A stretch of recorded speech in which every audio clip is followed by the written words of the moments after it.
Doctor ortho Ayurvedic oil और capsule, अब दर्द भी घुटने टेकेगा।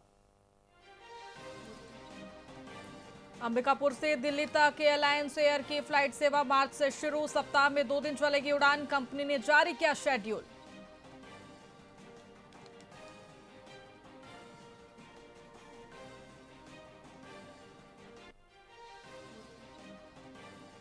रायपुर कलेक्टर ने स्कूल पहुंचकर मध्याह्न भोजन चखा, बच्चों से पूछे सवाल, मत्स्य पालन केंद्र और पशुपालन विभाग की योजनाओं का भी लिया जायजा।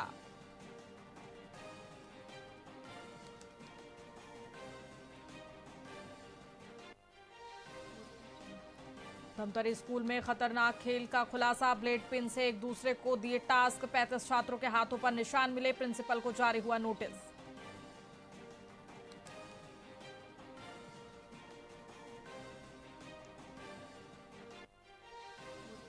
रायगढ़ में पुल निर्माण को लेकर जन सुनवाई आयोजित, प्रभावित लोगों ने पूर्व सूचना नहीं मिलने का आरोप लगाया और आपत्तियां दर्ज कराई।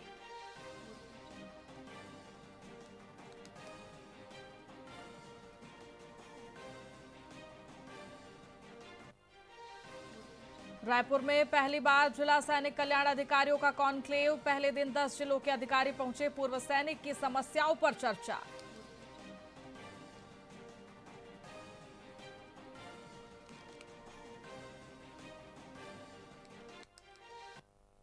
नमस्कार, मैं आपके साथ खुशी गोस्वामी। वीआईपी न्यूज में आप सभी का बहुत बहुत स्वागत है। रुक करेंगे खबरों की ओर।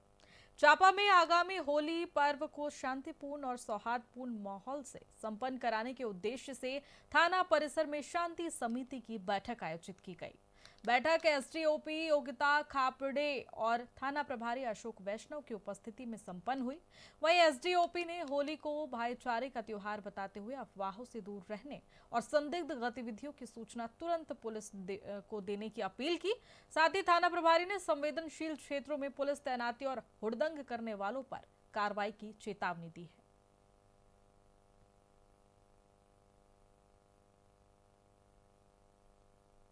चापा में शांति समिति की बैठक ली गई, साथ ही डीजे वालों की बैठक ली गई है। वर्तमान में अभी डीजे पर प्रतिबंधित है। इनको बताया गया है कि आप जब भी कोई कार्यक्रम करते हैं तो बिना एसडीएम साहब की अनुमति के कोई भी कार्यक्रम में आप भाग नहीं लेंगे।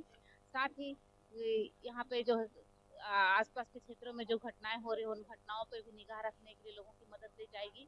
साथ में उनको सब जनप्रतिनिधियों को भी बताया गया है कि आप हमारी मदद करें, हम आपके साथ काम करेंगे, साथ में मिलकर काम करेंगे और एक अच्छा रिजल्ट आपको प्रदान करेंगे।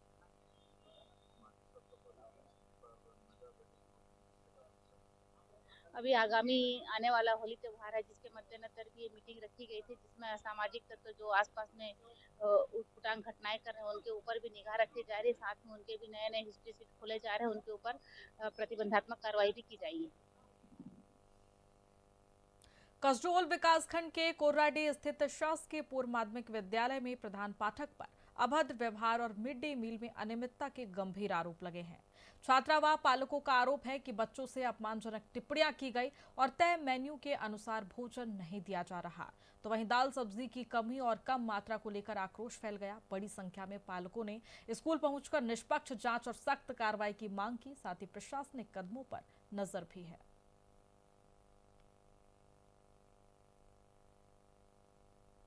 मोर नाम है कुमारी भुवनेश्वरी बरी। हम कोराडी में रहता हूँ, 7वीं कक्षा पढ़ता हूँ। सर हाँ पिताजी के बारे में गंदा गंदा गाली भी है। पापा मला गाली देते और ना खीर सही आके खीर पूरी नहीं मिले और गंदा गंदा फिर से गाली देते। कुत्ता की थाली में आप खाना खाते हो कह कर बोलते थे। ग्वाल सर प्रिंसिपल करते हैं, एरोबिक में मारते हैं और गाल और लड़के ना मुझको मारे हैं। लड़का यहाँ पर इसको गर्दन को मरोड़ कर ना ध्यान पटक दिए। कछु नहीं बना रहे हैं, धारा बेट में करवा रहे हैं। तो राम साहब बढ़िया है कोर्राडी रथ में मोर समस्या है कि जन पालक मन ला कोर्राडी के स्कूल में पढ़ात हूँ, तो जो ग्वाल गुरु जी है ना बहुत दादागिरी कर रहे थे। और लड़का और लड़का मन ला जैसे कि बदमाशी मार पीट होत है ना, तो मतलब समझाए माफी मंगवा दे करते एक जाए और माफी नहीं मंगवाए 2-3 बार ऐसे शिकायत है इसकी मोर लड़की ला मार पीट कर लड़का है एक नाम है आप मन का बात कर रहे थे सर। हाँ राम साहब बढ़िया है खट ही रखो में मोर समस्या है कि जो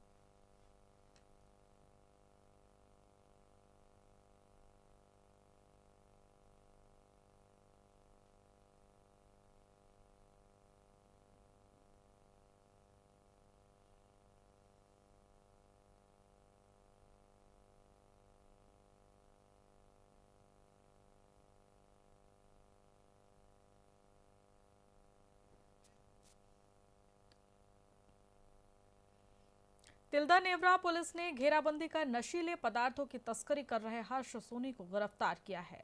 आरोपी के बैग से 2.25 किलो गांजा और 480 प्रतिबंधित टेबलेट बरामद हुई है, जिन्हें वह बेचने की फिराक में था। गौरतलब है कि इसी वार्ड से पहले भी भारी मात्रा में नशा पकड़ा जा चुका है। पुलिस ने आरोपी के खिलाफ मामला दर्ज कर नशीले पदार्थों के इस पूरे नेटवर्क की जांच शुरू कर दी है।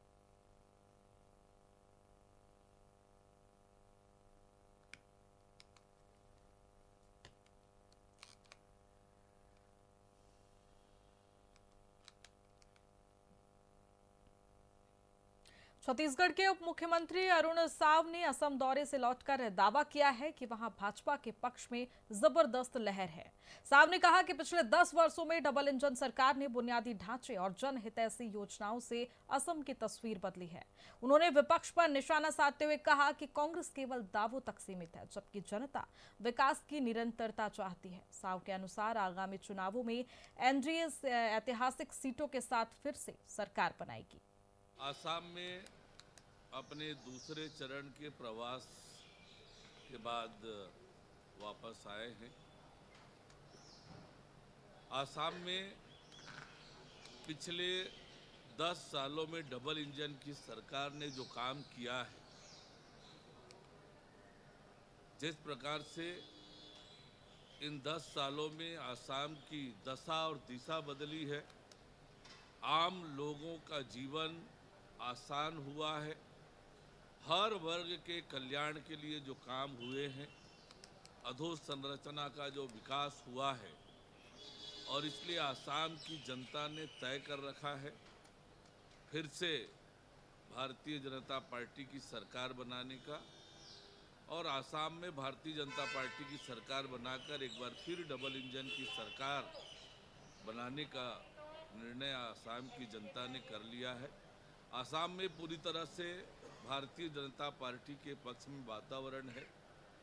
विपक्ष का कोई दल मैदान में कहीं दिखता नहीं है, और जनता में उत्साह है, कार्यकर्ताओं में उत्साह है, और निश्चित रूप से पिछले चुनावों से भी अधिक जीत इस बार भारतीय जनता पार्टी एनडीए को मिलने वाली है। आसाम में छत्तीसगढ़ में होली के दिन शराब दुकानें खोलने के सरकारी फैसले पर रायपुर का सियासी पारा चढ़ गया है। पीसीसी चीफ दीपक बैज ने आबकारी मंत्री लखनलाल देवांगन पर पलटवार करते हुए नई आबकारी नीति को हास्यास्पद बताया। जी हां, बैज का आरोप है कि सरकार राजस्व बढ़ाने के चक्कर में शराब को बढ़ावा दे रही है और प्रशासनिक जिम्मेदारी से बचने के लिए कलेक्टरों पर फैसले छोड़ रही है। कांग्रेस ने इस नीति का कड़ा विरोध करते हुए इसे जनहित के खिलाफ और दुर्भाग्यपूर्ण करार दिया है। बिल्कुल जिस तरह से आबकारी मंत्री का बयान है, वो बयान हास्यास्पद बयान है, इसलिए क्योंकि सरकार ने पिछले साल 2 मार्च 2025 को कैबिनेट में निर्णय लिया है और आबकारी नीति में बदलाव उन्होंने किया है। साल में सिर्फ 4 दिन दारू दुकान सरकार बंद करेगी और बाकी पूरे दिन सरकार खोल के रखेगी। उसमें होली त्योहार भी शामिल है। एक तो लगातार नई शराब दुकान खोल रही है, उससे भी सरकार का पेट नहीं भरा। अब प्लास्टिक बोतल से अब दारू बिकेगी, मतलब एक बिस्लरी की तरह, एक मिनरल वाटर की तरह अब शराब प्लास्टिक बोतल में बिकेगी। और तो और दूसरी चीज कि अब जनता लगातार और कांग्रेस पार्टी विरोध कर रही है, तो मंत्री का गैर जिम्मेदाराना बयान कि कलेक्टर के ऊपर निर्णय छोड़ दिया गया है, कलेक्टर को तय करना है कि कौन से दिन दारू दुकान खोलना है या बंद करना है। क्या कलेक्टरों को इतना अधिकार है क्या कि सरकार मंत्रिमंडल में जो फैसला सरकार ने लिया है, क्या उस फैसले को कलेक्टर बदल सकता है क्या? मंत्री पहले ये बता दे। होली दिन या बाकी त्योहारों में भी एक गलत है, इसका कांग्रेस पार्टी विरोध करती है। फिलहाल खबरों में इतना ही। बने रहिए हमारे साथ वीआईपी न्यूज पर। नमस्कार।